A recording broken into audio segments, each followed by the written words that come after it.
Acara diskusi digelar pada Jumat 12 Maret 2021 yang dibuka secara virtual oleh Wakil Menteri Hukum dan HAM Edi Hiarij. Digelarnya acara diskusi publik merupakan bagian dari usaha memperoleh masukan dari pakar, praktisi, dan masyarakat dalam upaya kajian terhadap keberadaan UU ITE. Pembahasan UU ITE menjadi mutlak diperlukan untuk menjadi dasar pemanfaatan teknologi informasi sekaligus sebagai payung hukum mengatasi berbagai tindakan melawan hukum serta pelanggaran tindak pidana teknologi informasi atau cybercrime.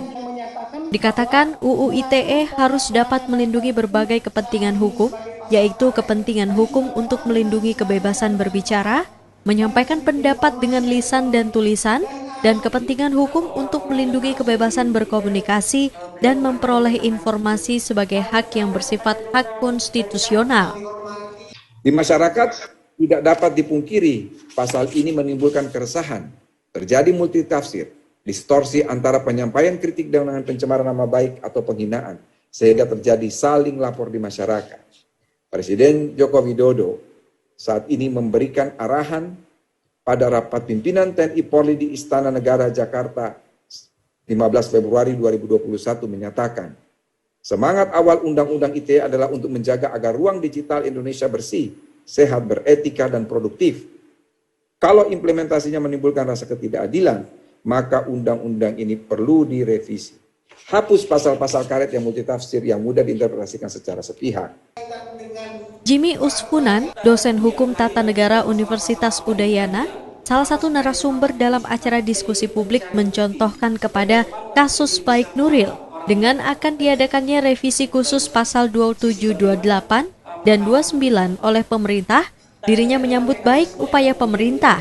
Ia juga mendukung Kapolri, yakni melalui surat edaran yang dikeluarkan agar perlu dimasukkan ke dalam UU ITE, khususnya bagaimana orang yang akan melapor tidak serta-merta langsung ditindaklanjuti sebagai tindakan pidana, namun harus diselesaikan terlebih dahulu dengan mekanisme mediasi. Beberapa kasus itu akhirnya yang sebenarnya orang itu sebagai korban, akhirnya itu bisa dijerat sebagai pelaku. Kita bisa lihat seperti kasusnya Baik Nuril. Baik Nuril itu sebenarnya dia korban pelecehan seksual, tapi akhirnya dia dikenakan Undang-Undang ITE karena menyebarkan transmisi rekaman itu. Sehingga dalam konteks ini, dalam sampai putusan Mahkamah Agung, Baik Nuril juga akhirnya berstatus orang yang terpidana, dan Kepres 2019 oleh Pak Presiden Joko Widodo menetapkan bahwa diberikan amnesti kepada Baik Nuril. Hal ini menunjukkan bahwa fenomena-fenomena keadilan-keadilan atau kondisi-kondisi fakta yang jauh dari rasa keadilan itu dimunculkan gara-gara pasal 27, 28, 29 Undang-Undang ITE itu. Selain menggelar diskusi publik Undang-Undang Informasi dan Transaksi Elektronik, Kementerian Hukum dan Hak Asasi Manusia Republik Indonesia, Direktorat Administrasi Hukum Umum, bekerja sama dengan Kemenkumham Bali juga menggelar diskusi publik tentang rancangan Undang-Undang Hukum Pidana. Komang Suarbawe, Kompas Dewata.